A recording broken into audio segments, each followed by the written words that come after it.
ନା ସତ ତାହେଲେ ମହିଜା ଚାଲି ଯାଇଥାନ୍ତା ବାବୁ ଚାଲି ଯାଇଥାନ୍ତା। ଆରେ ହଁ ଭଉଣୀ, ଆଜିକାଲି ଦୁନିଆରେ ଭଲ ଲୋକ ନାହାନ୍ତି।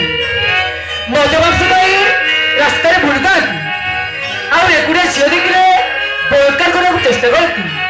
ଆରେ ହଁ ଭଉଣୀ, ବଳାତ୍କାର କରିବାକୁ ଚେଷ୍ଟା କରନ୍ତି।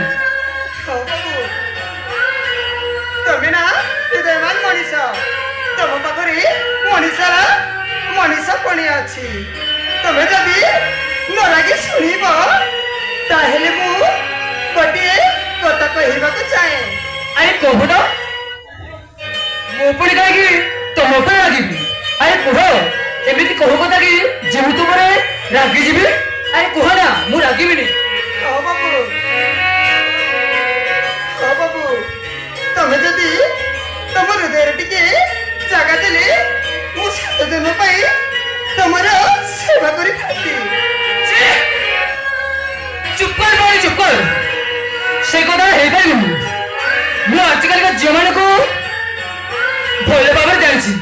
ଆରେ ହଁ, ଭଲ ପାଇବା ବାହାନା କରି କେଉଁ ନଦୀରେ ବୁଡ଼ି ମାରିବି, ନହେଲେ ବିଷ ପିଇ ଆତ୍ମହତ୍ୟା କରିଦେବ ବୋଲି କହିଛି।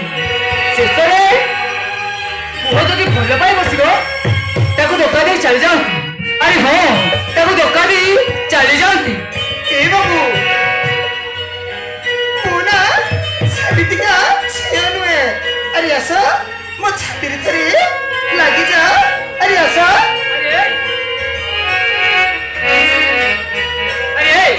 ତୁ ଯଦି ସେମିତିକା ଝିଅ ନୁହ, ତୁ କଣ ମା କଳରେ ଜନ୍ମ ନେଇନୁ? ତୁ କଚରେ ପଡ଼ିଛୁ ନା ତୋ ଦେହରେ ରକ୍ତ ରହିଲ? ଖାଲି ମତେ ଭଲ ପାଉଛି ବୋଲି କହିଦିଅ। ଆରେ କହିବି ମୁଁ ତତେ ଭଲ ପାଇ ଦେଖିନି। ଭଲ ପାଉଛୁ, ଭଲ ଚପାଟା ଭଲ ପାଉଛୁ।